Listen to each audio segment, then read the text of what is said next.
وہ اپنی اکانومی کو ڈیولپ کرنے میں لگا ہوا ہے۔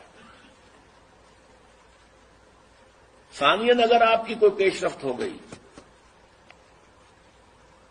تو آپ کے اوپر زبردست حملہ جو ہے بھارت کا اور افغانستان کی طرف سے، دونوں طرف سے، اب آپ شکنجے میں ہیں۔ وہ افغانستان جو ہمارا دوست تھا اور ہم اس کے دوست تھے اور امدادی تھے، کرزئی کے بیانات سنیے، یہ کون ہز ماسٹرز وائس ہے، وہ یہ اس کی بات نہیں ہے، یہ بش کی بات ہے۔ بش نے کچھ باتیں یہاں آ کے کر دی تھی، کچھ باتیں پہلے ہی پہنچا دی تھی شروع کرزئی۔ آج سے 2-3 مہینے پہلے ایک انٹرویو چھپا تھا اکرم ذکی صاحب کا،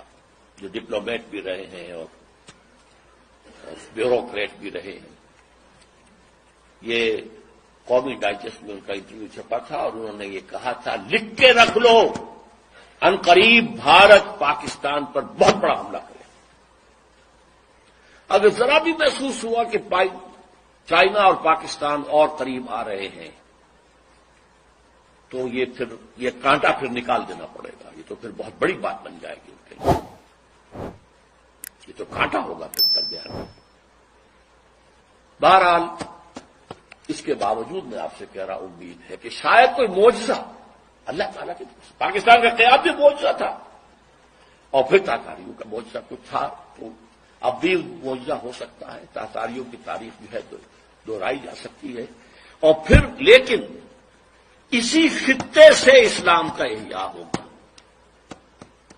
چاہے ہمارے کروڑوں مر جائیں اور اس کے بعد ہندو مسلمان، اور یہ پیشین گوئی شاہ ولی اللہ دہلوی کی ہے کہ ایک وقت آئے گا کہ ہندوستان کی اونچی ذات کے